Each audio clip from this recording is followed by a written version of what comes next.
Assalamualaikum warahmatullahi wabarakatuh. Bapak Ibu yang saya hormati, kita berjumpa kembali dalam kajian subuh Yayasan Pendidikan As-Salam, Jalan Merpati nomor 4 Sampang, Madura.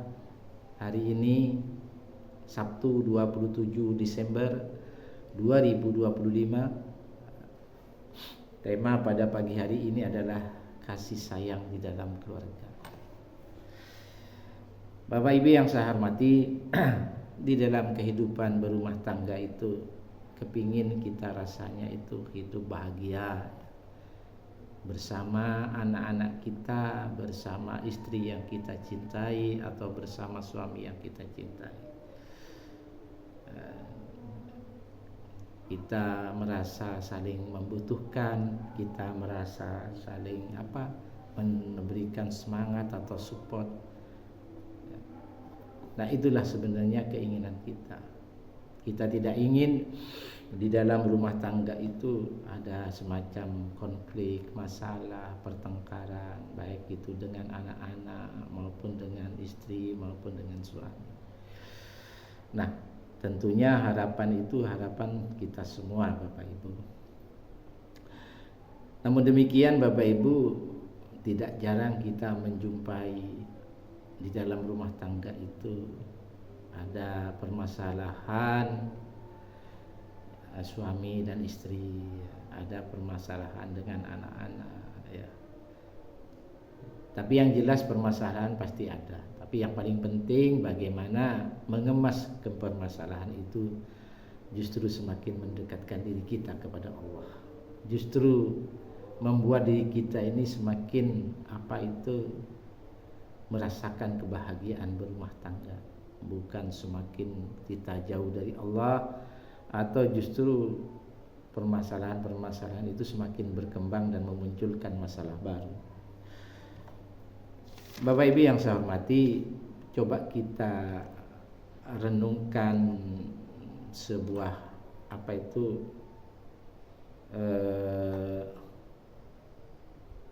ayat sebuah surat Al-Quran, surat Al-Mu'minun, ya, surat 23 ayat 71. Allah berfirman, "Walawittaba al-haqqa ahwa'ahum." Andai kata kebenaran itu menuruti, ya, hawa nafsu mereka, la fasadatis samawati wal arda wa man fihinna, ya, pasti binasalah langit dan bumi atau semua yang ada di dalamnya. Jadi apa artinya? Andai kata Al-Quran itu menuruti hawa nafsu,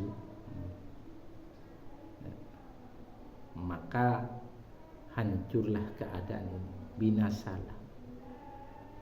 Kalau semua orang itu mengikuti hawa nafsu, terutama di dalam rumah tangga, ya, suami mengikuti hawa nafsunya sendiri, anak mengikuti hawa nafsunya sendiri, istri mengikuti hawa nafsunya sendiri, maka itu tidak baik, akan merusak tatanan-tatanan yang kita rangkai bersama. Bal atainahum bidzikrihim, sebenarnya kami telah mendatangkan mereka kebanggaan mereka.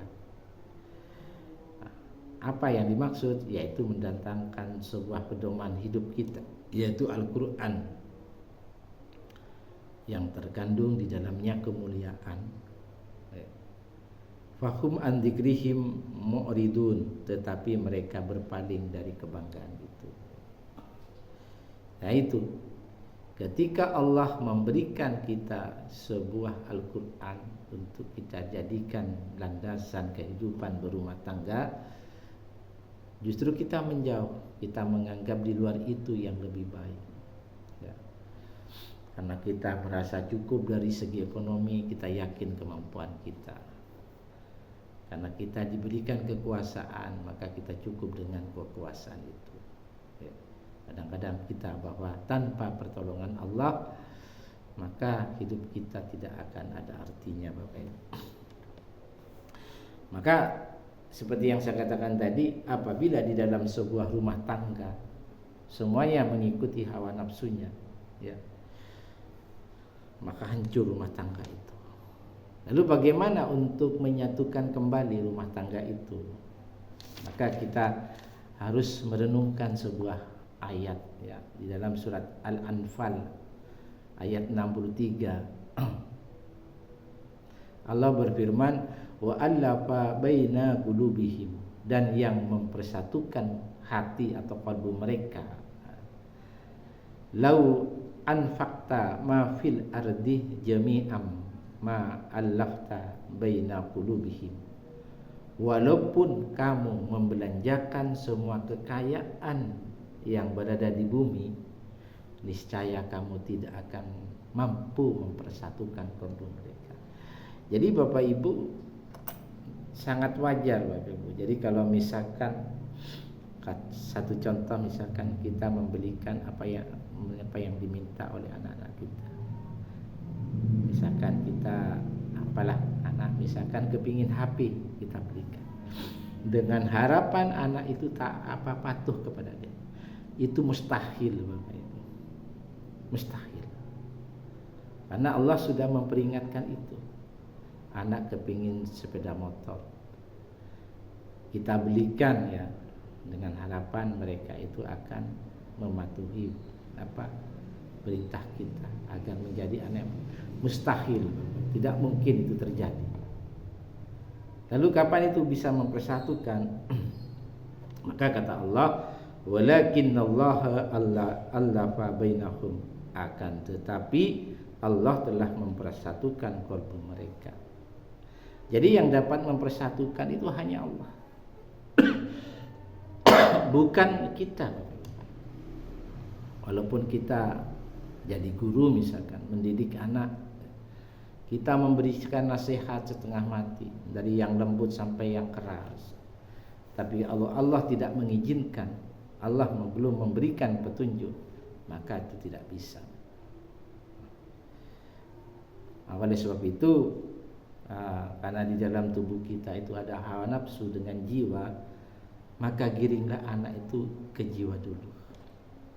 Kalau kepingin mempunyai anak-anak yang patuh dan taat, giringlah jiwanya untuk bertemu Allah, untuk mengenal Allah, dengan cara jiwanya disucikan dulu, dibersihkan, lalu kita banyak mengingat Allah, kemudian kita untuk beristiqomah di dalam beribadah. Kita lihat dari sholatnya dulu, kita ajak anak-anak, ayo dalam rumah tangga misalkan, yang menjadi motor itu harus bapaknya, ya. Karena bapak itu pemimpin yang bisa mempengaruhi, ya. Jadi kalau sudah waktunya sholat subuh, bangunkan istri, ayo sholat subuh berjemaah. Bangunkan anak-anak, ayo bangun dulu, kita sholat subuh berjemaah. Itu dulu. Agama dulu Bapak Ibu, supaya kita tidak sulit, ya. Bab kalau sudah besar sedikit, ya, anak itu sudah semakin banyak tidak patuh kalau misalkan kita terlambat memperkenalkan jiwanya kepada Allah. Ayo nak berzikir dulu, ayo nak berdoa dulu. Ajarkan anak itu untuk beramal soleh. Ajarkan anak itu untuk ikut kajian dan sebagainya. Innahu azizun hakim, sesungguhnya dia maha perkasa, ya, lagi maha bijaksana. Ini pentingnya, Bro. Jadi ketika bapak itu mengajaki istri, ya, untuk mengenal Allah,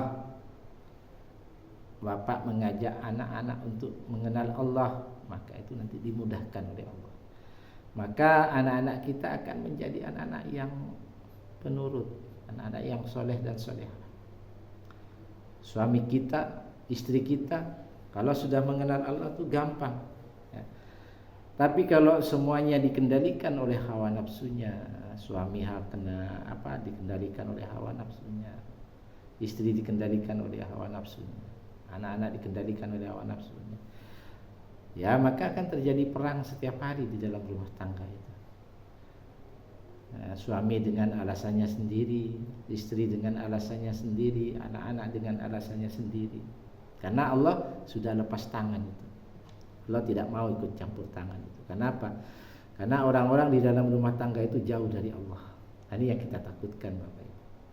Mari Bapak Ibu kita satukan kasih sayang kita dalam rumah tangga dengan banyak mengingat Allah, dengan jangan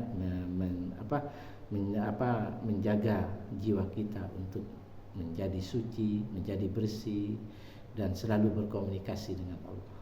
Karena tanpa komunikasi dengan Allah, cahaya Allah tidak bisa turun, pertolongan Allah, hidayah Allah, petunjuk Allah tidak akan bisa kita raih. Karena kalau cahaya Allah itu sudah turun, sudah beres hidup kita. Pasti orang itu di jalan yang lurus. Suami kita di jalan yang lurus, anak-anak kita di jalan yang lurus, istri kita di jalan yang lurus. Mudah-mudahan ini menjadi renungan bersama. Terima kasih. Wassalamualaikum warahmatullahi wabarakatuh.